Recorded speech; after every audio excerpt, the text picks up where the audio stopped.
प्रिय आत्मन सद्गुरुदेव शिवकुमार शास्त्री जी महाराज की जय।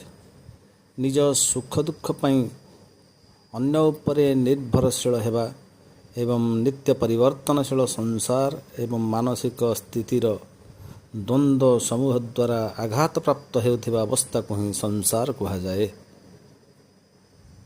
उदाहरण स्वरूप एक सामाजिक समावेश को जाउथिबा समय आमे कल्पना कलु जे से व्यक्ति आमको देखि हसिले नहीं, आमर उपस्थिति को स्वीकार मध्य करे नहीं, किंतु अन्य जन को देखि हसिले आमे अन्य कहा को कहीं एते प्राधान्य देले यह आम निजर परिकल्पना मात्र। अन्य लोक जेते बड़े अनुभव करे जे तार हसिबा बा न हसिबा निज उपरे आमर खुशी निर्भर करू नहीं, से सबु समय निजको गुरुत्वपूर्ण मन करवा उचित नुहे। तेणु आमे जदि तार कार्य को कौन से प्रकार गुरुत्व न देव तेबे आम उपरे तार कौन से प्रभाव पड़ो नहीं। सप्रेम जय जी।